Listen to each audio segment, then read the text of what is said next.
ഭൂമിയോട് താരതമ്യേന അടുത്ത് കിടക്കുന്ന ഏതാനും നക്ഷത്രങ്ങൾക്ക് ചുറ്റും ഡയസൺ സ്ഫിയർ ഉണ്ട് എന്നതിന്റെ ലക്ഷണങ്ങൾ കണ്ടെത്തിയതായിട്ട് ഈ അടുത്ത കാലത്ത് വാർത്തകളിൽ വന്നിരുന്നു. ഒരു നക്ഷത്രത്തെ ഏകദേശം പൂർണ്ണമായും കവർ ചെയ്യുന്ന രീതിയിൽ അതിനു ചുറ്റും കൃത്രിമമായിട്ട് നിർമ്മിക്കുന്ന മെഗാ സ്ട്രക്ചറാണ് ഡയസൺ സ്ഫിയർ. ഒരു നക്ഷത്രം തന്നെ എന്തുമാത്രം വലുതാണെന്ന് നമുക്കറിയാം. എന്തായാലും അടുത്ത കാലത്തൊന്നും മനുഷ്യനെ കൊണ്ട് ഇതുപോലെ ഒരെണ്ണം നിർമ്മിക്കാൻ സാധിക്കില്ല. വളരെ അഡ്വാൻസ്ഡ് ആയിട്ടുള്ള ടൈപ്പ് 2 കാറ്റഗറിയിൽ പെടുന്ന ഒരു ഏലിയൻ സിവിലൈസേഷന് മാത്രമേ അത്തരം ഒരു മെഗാ സ്ട്രക്ചർ പണിയാൻ കഴിയൂ. ഏതെങ്കിലും ഒരു നക്ഷത്രത്തിന് ചുറ്റും ഒരു ഡയസൺ സ്ഫിയർ കണ്ടെത്തിയിട്ടുണ്ടെങ്കിൽ വളരെ അഡ്വാൻസ്ഡ് ആയിട്ടുള്ള ഒരു ടൈപ്പ് 2 ഏലിയൻ സിവിലൈസേഷൻ നമ്മുടെ പ്രപഞ്ചത്തിലുണ്ട് എന്ന് നമുക്ക് ഉറപ്പിക്കാം. ഒരു നക്ഷത്രത്തിന് ചുറ്റും ഒരു ഡയസൺ സ്ഫിയർ ഉണ്ടെങ്കിൽ അതിൽ നിന്നും ചില പ്രത്യേക വേവ് ലെങ്തിലുള്ള പ്രകാശം കൂടുതലായിട്ട് വരുന്നുണ്ടായിരിക്കും. അത് ഡിറ്റക്ട് ചെയ്യുന്നത് വഴി നമുക്ക് അവയെ കണ്ടെത്താൻ കഴിയും. അത്തരത്തിലുള്ള പ്രകാശം പുറത്തു വരുന്ന 7 നക്ഷത്രങ്ങളെയാണ് ഇപ്പോൾ കണ്ടുപിടിച്ചിരിക്കുന്നത്.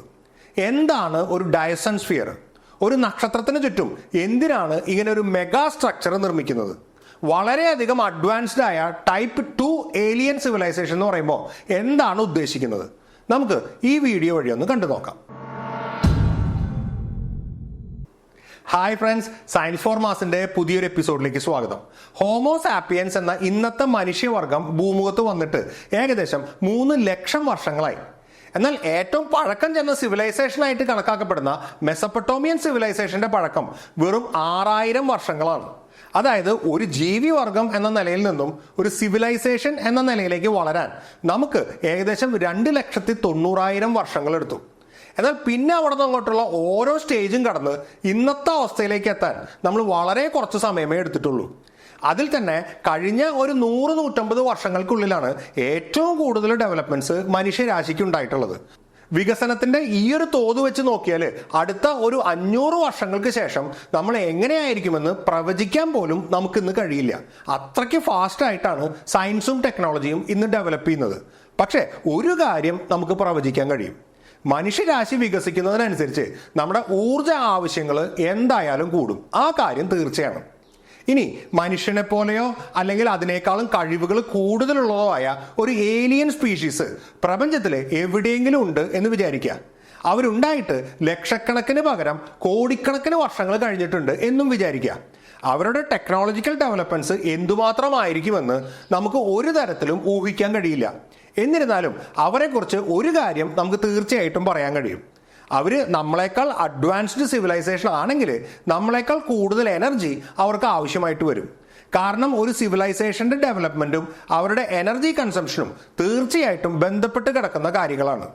ഈ ഒരു ആശയം ഉപയോഗിച്ചുകൊണ്ട് ഏലിയൻ സിവിലൈസേഷനെ തരംതിരിക്കുന്ന ഒരു രീതി റഷ്യൻ സയന്റിസ്റ്റായ നിക്കോളായ് കർഡേഷ്യേവ് പ്രപ്പോസ് ചെയ്തിരുന്നു. ഇതിനെയാണ് കർഡേഷ്യേവ് സ്കെയിൽ എന്ന് വിളിക്കുന്നത്. ഈ സ്കെയിൽ അനുസരിച്ച് നമ്മുടെ പ്രപഞ്ചത്തിൽ ഉണ്ടാകാൻ സാധ്യതയുള്ള സിവിലൈസേഷനുകളെ 3 തട്ടുകളായിട്ട് തരംതിരിക്കാം: ടൈപ്പ് 1, ടൈപ്പ് 2, പിന്നെ ടൈപ്പ് 3. ഒരു സിവിലൈസേഷന് തങ്ങൾ ജീവിക്കുന്ന സ്വന്തം പ്ലാനറ്റിൽ തന്നെ അവൈലബിൾ ആയിട്ടുള്ള എല്ലാ എനർജിയും ഉപയോഗിക്കാൻ കഴിഞ്ഞാൽ ആ സിവിലൈസേഷനെ ടൈപ്പ് 1 സിവിലൈസേഷൻ എന്ന് വിളിക്കാം. അതായത് മാതൃനക്ഷത്രത്തിൽ നിന്നും ആ പ്ലാനറ്റിൽ പതിക്കുന്ന മുഴുവൻ ഊർജവും ആ പ്ലാനറ്റിൽ നിന്നും കിട്ടാവുന്ന മറ്റു ഊർജ്ജ സ്രോതസ്സുകളും പൂർണ്ണമായിട്ട് ഉപയോഗിക്കാൻ ഒരു സിവിലൈസേഷന് കഴിയുമ്പോഴാണ് ആ സിവിലൈസേഷനെ ടൈപ്പ് 1 സിവിലൈസേഷൻ എന്ന് വിളിക്കുന്നത്. ഇന്നത്തെ നിലയ്ക്ക് മനുഷ്യവർഗം ഒരു ടൈപ്പ് 1 സിവിലൈസേഷൻ ആയിട്ടില്ല. നമ്മൾ ഇന്നും ടൈപ്പ് 0ക്കും ടൈപ്പ് 1നും ഇടയിലാണുള്ളത്. ചില കണക്കുകൾ അനുസരിച്ച് നമ്മൾ 0.72 ആണെന്ന് പറയപ്പെടുന്നു. അതായത് നമുക്ക് ടൈപ്പ് 1 ആവാൻ ഇനി കുറച്ചുകൂടി ദൂരമുണ്ട്. നമ്മുടെ പ്രധാന ഊർജ്ജ സ്രോതസ് സൂര്യനാണ്. സൂര്യനിൽ നിന്നുള്ള പ്രകാശത്തിന്റെ രൂപത്തിലുള്ള ഊർജം എല്ലാ ഡയറക്ഷനിലേക്കും ഒരുപോലെ പോകുന്നുണ്ട്. അതിന്റെ വളരെ ചെറിയൊരു അംശം മാത്രമാണ് ഭൂമിയിൽ പതിക്കുന്നത്. അതുപോലും പൂർണ്ണമായും ഉപയോഗിക്കാൻ നമുക്ക് ഇതുവരെ കഴിഞ്ഞിട്ടില്ല. എന്നാൽ മനുഷ്യരാശി ഇന്ന് ഡെവലപ്പ് ചെയ്യുന്ന തോത് വെച്ച് നോക്കിയാൽ ഭാവിയിൽ ആ ഊർജം പൂർണ്ണമായും ഉപയോഗിക്കാൻ നമ്മൾ നിർബന്ധിതരാകുന്ന ഒരു സാഹചര്യം വരും. കുറച്ചുകൂടി കഴിഞ്ഞാൽ നമ്മുടെ ഊർജ ആവശ്യങ്ങൾക്ക് ഭൂമിയിൽ പതിക്കുന്ന സൂര്യന്റെ ഊർജം മതിയാകാതെ വരും. കൂടുതൽ ഊർജത്തിനായിട്ട് അന്വേഷിക്കുമ്പോൾ തീർച്ചയായും നമ്മുടെ ഫസ്റ്റ് ഓപ്ഷൻ സൂര്യൻ തന്നെയായിരിക്കും. സൂര്യനിൽ നിന്നും ഭൂമിയുടെ നേരെ അല്ലാതെ മറ്റ് ഡയറക്ഷനിൽ പോകുന്ന ഊർജം കൂടെ കുറേശ്ശെയായിട്ട് നമ്മൾ എക്സ്ട്രാക്ട് ചെയ്യാൻ തുടങ്ങുമെന്നുള്ളത് തീർച്ചയാണ്. അതിനായിട്ട് സൗരോർജം ശേഖരിക്കാനുള്ള ഏതെങ്കിലും ഒരു ഉപാധി നമ്മൾ ബഹിരാകാശത്തും സ്ഥാപിക്കാൻ തുടങ്ങും. അങ്ങനെ കുറേശ്ശെ സൂര്യൻ്റെ കൂടുതൽ ഊർജം നമ്മൾ ശേഖരിക്കാനും ഉപയോഗിക്കാനും തുടങ്ങും. ഇത്രയും ഊഹിക്കാൻ അത്ര വലിയ ബുദ്ധിമുട്ടൊന്നും ഉണ്ടാവില്ല. നമ്മളെക്കാൾ കുറെ കൂടി അഡ്വാൻസ്ഡ് ആയ കുറെ കൂടി പഴക്കമുള്ള ഒരു ഏലിയൻ സിവിലൈസേഷൻ ഉണ്ടെങ്കിൽ അവർ ഈ ഒരു ആക്ടിവിറ്റി നേരത്തെ സ്റ്റാർട്ട് ചെയ്ത് കഴിഞ്ഞിട്ടുണ്ടാവും. മാത്രമല്ല ഒരു പക്ഷേ ഈ ഒരു മേഖലയിൽ ബഹുദൂരം മുന്നോട്ട് പോയിട്ടുണ്ടാവും. അങ്ങനെ ഒരു നക്ഷത്രത്തിന്റെ മൊത്തം ഊർജവും പൂർണ്ണമായിട്ട് ഉപയോഗിക്കാൻ മാത്രം ഒരു സിവിലൈസേഷൻ വളരുമ്പോഴാണ് അതിനെ ടൈപ്പ് 2 സിവിലൈസേഷൻ എന്ന് വിളിക്കുന്നത്. ഒരു നക്ഷത്രത്തിന്റെ ഊർജം ഏകദേശം പൂർണ്ണമായും എക്സ്ട്രാക്ട് ചെയ്യാൻ വേണ്ടി നിർമ്മിക്കേണ്ടി വരുന്ന മെഗാ സ്ട്രക്ചറാണ് ഒരു ഡയസൺ സ്ഫിയർ. ഫ്രീമൻ ഡയസൺ എന്ന സയന്റിസ്റ്റാണ് ഈ ഒരു ആശയം ആദ്യമായിട്ട് മുമ്പോട്ട് വെച്ചത്. ഒരു നക്ഷത്രത്തിനെ എല്ലാ സൈഡിൽ നിന്നും കവർ ചെയ്യത്തക്ക രീതിയിലുള്ള ഒരു ഹോളോ സ്ഫിയറിന്റെ രൂപത്തിലായിരിക്കും ഇതുണ്ടാവുക. ഒരു നക്ഷത്രത്തെ പൂർണ്ണമായും കവർ ചെയ്യുന്നതിന് പകരം ഭാഗികമായിട്ട് കവർ ചെയ്യുന്ന ഒരു സ്ട്രക്ചർ ഉണ്ടാക്കിയാലും നക്ഷത്രത്തിന്റെ നല്ലൊരു ശതമാനം ഊർജം നമുക്ക് എക്സ്ട്രാക്ട് ചെയ്യാൻ കഴിയും. ഈ സ്ട്രക്ചറിന്റെ ഇൻസൈഡ് സർഫസ് നക്ഷത്രത്തിൽ നിന്നുള്ള പ്രകാശത്തെ അബ്സോർബ് ചെയ്ത് വേറെ ഏതെങ്കിലും രീതിയിലുള്ള ഊർജമാക്കി മാറ്റാൻ കഴിയുന്ന എന്തെങ്കിലും ഒരു മെറ്റീരിയൽ കൊണ്ടായിരിക്കും നിർമ്മിച്ചിരിക്കുന്നത്. അതിനുശേഷം ലേസറൊക്കെ പോലെയുള്ള ഏതെങ്കിലും സംവിധാനം ഉപയോഗിച്ച് നമുക്ക് ആവശ്യമുള്ള സ്ഥലത്തേക്ക് ഈ ഊർജത്തിനെ എത്തിക്കാൻ കഴിയും. നക്ഷത്രത്തിന്റെ ചൂട് മൂലം ഉരുകാതിരിക്കാൻ ഈ സ്ഫിയറിന്റെ ഇൻസൈഡ് സർഫസ് നക്ഷത്രത്തിൽ നിന്നും ഒരുപാട് ദൂരെ ആയിരിക്കണം. അങ്ങനെ വരുമ്പോൾ നക്ഷത്രത്തെക്കാൾ ഒരുപാട് വലുതായിരിക്കും അതിനു ചുറ്റുമുള്ള ഡയസൺ സ്ഫിയർ. നമ്മുടെ സൂര്യൻ എന്തുമാത്രം വലുതാണെന്ന് നമുക്കറിയാം. സൂര്യന് ചുറ്റും ഒരു ഡയസൺ സ്ഫിയർ നിർമ്മിക്കാൻ ഇന്നത്തെ നിലയ്ക്ക് നമ്മളെ കൊണ്ട് എന്തായാലും സാധിക്കില്ല. അതുകൊണ്ട് തന്നെ കേൾക്കുമ്പോൾ വളരെ സാങ്കല്പികമായ ഒരു കോൺസെപ്റ്റാണ് ഇത് എന്ന് തോന്നിപ്പോവും, ഒരു സയൻസ് ഫിക്ഷൻ സിനിമയൊക്കെ പോലെ. പക്ഷേ ഈ രീതിയിൽ ചിന്തിക്കുന്നതിന് ഒരു പർപ്പസ് ഉണ്ട്. സെറ്റി എന്നൊരു വാക്ക് നിങ്ങളിൽ ചിലരെങ്കിലും കേട്ട് കാണും. Search for extra terrestrial intelligence എന്നാണ് ഇതിൻ്റെ പൂർണ്ണ രൂപം. ഇൻ്റലിജൻ്റ് ആയിട്ടുള്ള ഏലിയൻ സ്പീഷീസിന് വേണ്ടിയുള്ള ശാസ്ത്രീയമായ തെരച്ചിലിനെയാണ് സെറ്റി എന്ന വാക്കുകൊണ്ട് ഉദ്ദേശിക്കുന്നത്. ഇതിനു വേണ്ടി പ്രവർത്തിക്കുന്ന ഒരു നോൺ പ്രോഫിറ്റ് ഓർഗനൈസേഷനാണ് സെറ്റി ഇൻസ്റ്റിറ്റ്യൂട്ട്. കാൾ സേഗനൊക്കെ പോലെയുള്ള ഒരുപാട് ഫേമസ് ആയിട്ടുള്ള സയന്റിസ്റ്റുകളും ചില ബില്യണേഴ്സും ഒക്കെയാണ് ഇതിന്റെ ഭാഗം. പ്രപഞ്ചത്തിൽ എവിടെയെങ്കിലും ഇന്റലിജന്റ് ആയിട്ടുള്ള ഒരു ഏലിയൻ സ്പീഷീസ് ഉണ്ടെങ്കിൽ അവരായിട്ട് നമ്മുടെ വാതിലിൽ വന്ന് മുട്ടുന്നതിന് മുമ്പ് തന്നെ അവരെ കുറിച്ച് അറിഞ്ഞിരിക്കുക എന്നത് എന്തുകൊണ്ടും നല്ലതാണ്. അങ്ങനെ നമ്മളൊരു അഡ്വാൻസ്ഡ് ആയിട്ടുള്ള ഏലിയൻ സ്പീഷീസിന് വേണ്ടി ബഹിരാകാശത്ത് തിരയുകയാണെങ്കിൽ നമ്മൾ എന്തായിരിക്കും അന്വേഷിക്കേണ്ടത് എന്നൊരു ചോദ്യമുണ്ട്. നമ്മൾ എന്ത് അടയാളമായിരിക്കും നോക്കേണ്ടത്? ഒരു ഓപ്ഷൻ റേഡിയോ സിഗ്നൽസ് പരിശോധിക്കുക എന്നുള്ളതാണ്. കമ്മ്യൂണിക്കേഷന് വേണ്ടിയും മീഡിയ ബ്രോഡ്കാസ്റ്റിങ്ങിന് വേണ്ടിയും നമ്മൾ ഇന്ന് ഉപയോഗിക്കുന്നത് പലതരം റേഡിയോ സിഗ്നൽസ് ആണ്. ഇത്തരം സിഗ്നൽസ് ഭൂമിയിൽ നിന്നും സാറ്റലൈറ്റിലേക്കും തിരിച്ചും ട്രാൻസ്മിറ്റ് ചെയ്യുന്നുണ്ട്. അതിൻ്റെ ചെറിയൊരു അംശം എന്തായാലും ഔട്ടർ സ്പേസിലേക്ക് ലീക്ക് ആവുന്നുണ്ട്. ഒരു ഡെവലപ്ഡ് ഏലിയൻ സ്പീഷീസ് എവിടെയെങ്കിലും ഉണ്ടെങ്കിൽ അവരും ഇതുപോലെയുള്ള റേഡിയോ സിഗ്നൽസ് ഉപയോഗിക്കാൻ സാധ്യതയുണ്ട്. അത്തരം സിഗ്നൽസ് പിടിച്ചെടുക്കാൻ കഴിഞ്ഞാൽ നമുക്ക് അവരുടെ സാന്നിധ്യം മനസ്സിലാക്കാൻ കഴിയും. അതിനുവേണ്ടി ഡെഡിക്കേറ്റഡ് ആയിട്ടുള്ള ഒരുപാട് റേഡിയോ ആൻറ്റിനകൾ ലോകത്തിൻ്റെ പല ഭാഗത്തുണ്ട്. അത്തരമൊരു റേഡിയോ ആൻറ്റിനയിലാണ് വാവ് സിഗ്നൽ എന്നറിയപ്പെടുന്ന ഒരു അജ്ഞാത സിഗ്നൽ ഒരിക്കൽ നമുക്ക് കിട്ടിയത്. പക്ഷേ ഇങ്ങനെ റേഡിയോ സിഗ്നൽസ് ഉപയോഗിച്ച് ഏലിയൻസിനെ തിരയുന്നതിൽ ചില പരിമിതികളുണ്ട്. ഏലിയൻസിനെ കണ്ടെത്താനുള്ള മറ്റൊരു വഴി അവരുടെ നിർമ്മിതികൾ കണ്ടെത്തുക എന്നുള്ളതാണ്. പക്ഷെ അത് അത്ര എളുപ്പമല്ല. ഉദാഹരണത്തിന് ഭൂമിയുടെ നേരെ നോക്കുന്ന ഒരു ഏലിയൻ സ്പീഷീസിന് ഭൂമിക്ക് ചുറ്റുമുള്ള ആർട്ടിഫിഷ്യൽ സാറ്റലൈറ്റ്സ് കാണാൻ കഴിഞ്ഞാൽ ഇവിടെ ഒരു ഇൻ്റലിജൻറ്റ് സ്പീഷീസ് ഉണ്ട് എന്ന് മനസ്സിലാക്കാം. പക്ഷേ വളരെ വിദൂരതയിൽ നിന്ന് നോക്കുമ്പോൾ ഭൂമിയെ തന്നെ ശരിക്കും കാണാൻ ബുദ്ധിമുട്ടാണ്. അപ്പോൾ പിന്നെ ആർട്ടിഫിഷ്യൽ സാറ്റലൈറ്റ്സിനെ തീരെ കാണാൻ കഴിയില്ല. അവിടെയാണ് ഡൈസൺ സ്ഫിയർ എന്ന ആശയം നമുക്ക് ഉപയോഗത്തിൽ വരുന്നത്. നമ്മളെക്കാൾ ഒരുപാട് ഡെവലപ്ഡ് ആയ ഒരു ഏലിയൻ സ്പീഷീസ് ഉണ്ടെങ്കിൽ അവരുടെ ഊർജ ആവശ്യങ്ങൾ വളരെ കൂടുതലായിരിക്കും. അങ്ങനെ വരുമ്പോൾ അവരുടെ നക്ഷത്രത്തിൽ നിന്നും ഊർജം എക്സ്ട്രാക്ട് ചെയ്യാൻ അവരൊരു ഡൈസൺ സ്ഫിയർ ഉണ്ടാക്കിയിരിക്കാനുള്ള സാധ്യത വളരെ കൂടുതലാണ്.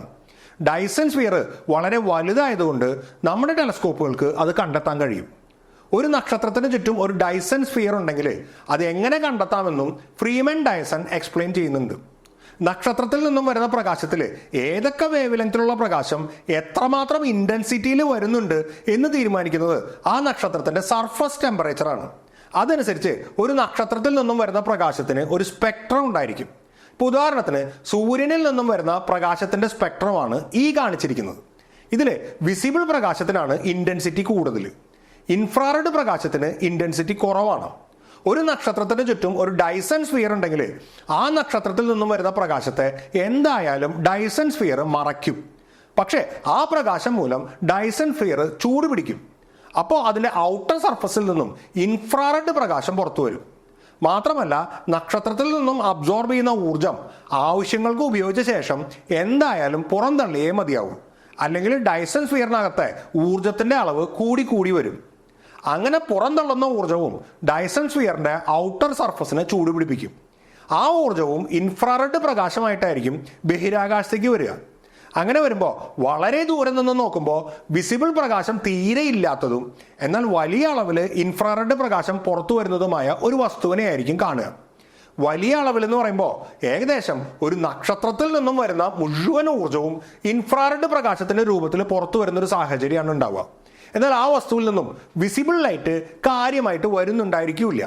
അത്തരമൊരു വസ്തുവിനെ കാണാൻ കഴിഞ്ഞാൽ അത് ഡൈസൺ സ്ഫിയർ ആകാനുള്ള സാധ്യത വളരെ കൂടുതലാണ്. നമുക്കിന്ന് വിസിബിൾ ടെലസ്കോപ്പുകളും ഇൻഫ്രാറെഡ് ടെലസ്കോപ്പുകളും ഉള്ളതുകൊണ്ട് ഈ ഒരു വ്യത്യാസം കണ്ടുപിടിക്കാൻ വളരെ എളുപ്പമാണ്. ബഹിരാകാശത്ത് കാണുന്ന വസ്തുക്കളിൽ ഇത്തരം പ്രത്യേകതകളുള്ള ഒരു വസ്തു ഉണ്ടോ എന്ന് പരിശോധിക്കലാണ് ഒരു ഇൻ്റലിജൻ്റ് ഏലിയൻ സ്പീഷീസ് ഉണ്ടോ എന്ന് പരിശോധിക്കാനുള്ള ഏറ്റവും ഈസിയായ മാർഗം. ഒരു നക്ഷത്രത്തെ പൂർണ്ണമായും കവർ ചെയ്യുന്ന ഒരു ഡൈസൺ സ്ഫിയർ ഉണ്ടാകാൻ സാധ്യതകൾ കുറവാണ്. അങ്ങനെ ചെയ്യുന്നതിന് വേറെയും ഒരുപാട് പ്രശ്നങ്ങളുണ്ട്. ഒരു കംപ്ലീറ്റ് ഡൈസൺ സ്ഫിയർ ഉണ്ടാക്കുന്നതിന് പകരം ഒരു പാർഷ്യൽ ഡൈസൺ സ്ഫിയർ ഉണ്ടാക്കാനാണ് സാധ്യതകൾ കൂടുതൽ. മാത്രമല്ല ഒരു ഡൈസൺ സ്ഫിയർ ഉണ്ടാക്കാൻ ഒരുപാട് വർഷങ്ങളോ നൂറ്റാണ്ടുകളോ വേണ്ടി വന്നേക്കാം. അതുകൊണ്ട് പാർഷ്യലി കംപ്ലീറ്റഡ് ആയിട്ടുള്ള ഡൈസൺ സ്ഫിയറുകളും ഉണ്ടായേക്കാം.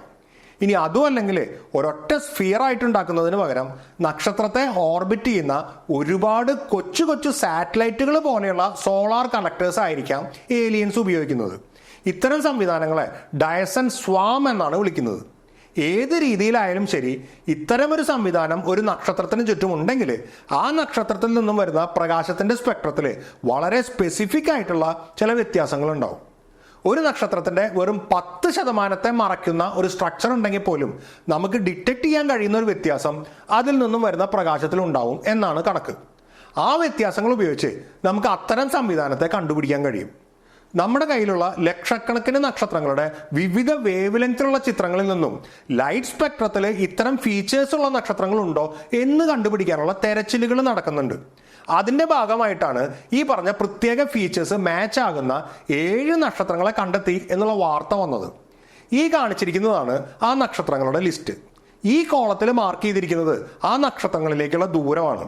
ഇതിൽ ഭൂമിയോട് ഏറ്റവും അടുത്ത് കിടക്കുന്ന നക്ഷത്രത്തിലേക്കുള്ള ദൂരം വെറും 466 പ്രകാശ വർഷങ്ങളാണ്. ആസ്ട്രോണമിക്കൽ സ്കെയിലിൽ നോക്കുമ്പോൾ അത് അത്ര വലിയൊരു ദൂരമല്ല.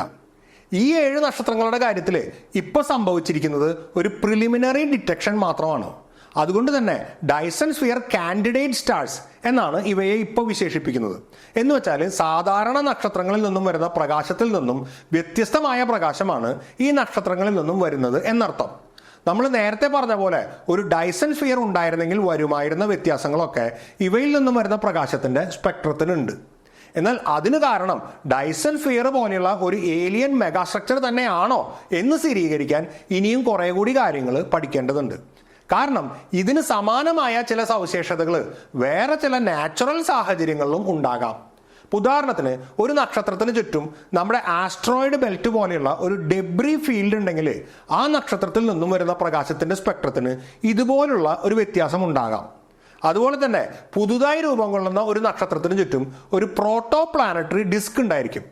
അതുമൂലവും സ്പെക്ട്രത്തിൽ വ്യത്യാസങ്ങൾ ഉണ്ടാവാം. ഈ വ്യത്യാസങ്ങളെയും ഡൈസൺ സ്ഫിയറോ ഡൈസൺ സ്വാമോ മൂലമുള്ള വ്യത്യാസവും വേർതിരിച്ചെടുക്കാൻ കൂടുതൽ അനാലിസിസ് ചെയ്യേണ്ടതായിട്ട് വരും.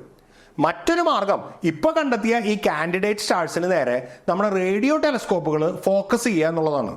അപ്പോൾ ഒരു പക്ഷേ അവയിൽ നിന്നും ചെറിയ തോതിൽ ലീക്ക് ചെയ്യുന്ന റേഡിയോ സിഗ്നൽസ് കണ്ടെത്താൻ കഴിഞ്ഞേക്കും. എന്തായാലും കൂടുതൽ പഠനങ്ങൾ ഈ ഒരു വിഷയത്തിൽ ഇനിയും ആവശ്യമാണ്.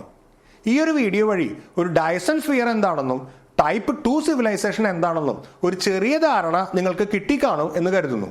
ഈ ഒരു വിഷയത്തെക്കുറിച്ചുള്ള നിങ്ങളുടെ അറിവുകളും അഭിപ്രായങ്ങളും കമൻസ് വഴി അറിയിക്കാം. ഈ വീഡിയോ നിങ്ങൾക്ക് ഇഷ്ടമായെങ്കിൽ അത് ലൈക്കും ഷെയറും ചെയ്യാം. ഇതുപോലുള്ള കൂടുതൽ വീഡിയോകൾക്കായി ഈ ചാനൽ സബ്സ്ക്രൈബ് ചെയ്യുകയും ബെൽ ഐക്കൺ എനേബിൾ ചെയ്യുകയും ചെയ്യാം. ഓർക്കുക, ഒരറിവും ചെറുതല്ല. അറിഞ്ഞിട്ടിപ്പോൾ എന്താ ഗുണം എന്ന ചോദ്യത്തിന് പ്രസക്തിയില്ല. അറിവ് അറിവിൽ തന്നെ പൂർണ്ണമാണ്. Thank you.